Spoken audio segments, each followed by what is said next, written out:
नमस्कार दोस्तों, India news के डिजिटल प्लेटफॉर्म पर आपका स्वागत है। मैं अभिषेक सिंह। हम बात कर रहे हैं ट्रम्प टैरिफ और फिर उसके बाद चीन और अमेरिका के बीच शुरू हुई ये ट्रेड वॉर। इसे ट्रेड वॉर कहा जा सकता है सीधे तौर पर इसलिए क्योंकि दोनों देशों ने एक दूसरे के खिलाफ पूरी तरह टैरिफ लगाना शुरू कर दिया है। चीन ने अमेरिका पर ट्रम्प टैरिफ के जवाब में 125% टैरिफ लगाया है, यानी अमेरिकी सामान पर 125% टैरिफ अगर वो चीन पहुंचेंगे। वहीं ट्रम्प टैरिफ के बाद अमेरिका के राष्ट्रपति डोनाल्ड ट्रम्प की तरफ एक टिप्पणी आई।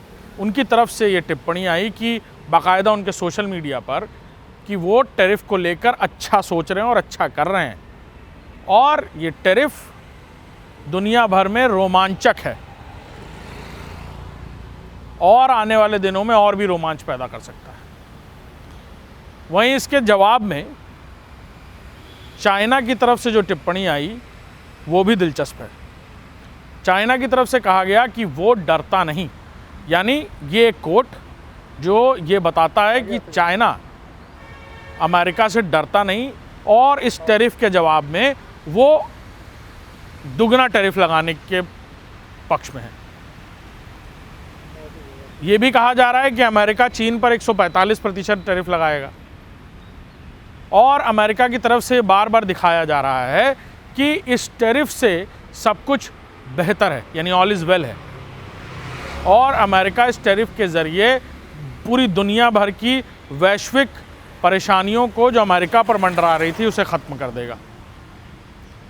लेकिन अपने आप में ये ट्रम्प टैरिफ एक आर्थिक वॉर यानी इकोनॉमिकल वॉर साबित होता नज़र आ रहा है, और ये टैरिफ किसी मिसाइल से कम नहीं किसी देश के लिए। 180 देशों में लागू किए गए इस ट्रम्प टैरिफ के चलते न सिर्फ शेयर मार्केट बल्कि वैश्विक बाजार पूरी तरह मंदी झेलता नज़र आ रहा है। कहा यह भी जा रहा है कि आने वाले दिनों में बड़े रॉ मटेरियल बनाने वाले देश, यानी बड़ी तादाद में, चाहे वो अलॉय हो, स्टील हो, लोहा हो या फिर अन्य धातु बनाने वाले देश, भयानक मंदी की मार झेल सकते हैं।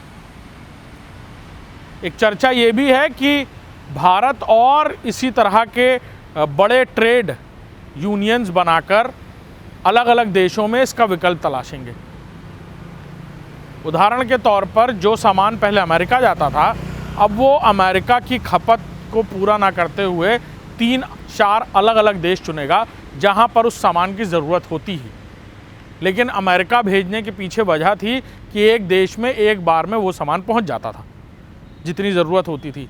लेकिन अब इस डिमांड एंड सप्लाई के इस रूल को अलग अलग देशों के साथ साझा किया जाएगा और फिर बल्क अमाउंट को अलग अलग देशों में बांटा जाएगा, ताकि बाकी देशों के साथ इस ट्रेड यूनियन को तैयार कर अमेरिका के साथ जो व्यापार चल रहा है या फिर जिस व्यापार की वजह से ये ट्रम्प टैरिफ का खतरा मंडरा रहा है, वो ट्रम्प टैरिफ का खतरा या फिर उस तरह का कोई आने वाले दिनों में कोई और टैरिफ या कोई टैक्स में वृद्धि भारत की इकोनॉमी या फिर बाकी देशों की इकोनॉमी को इस तरह से दहला ना पाए।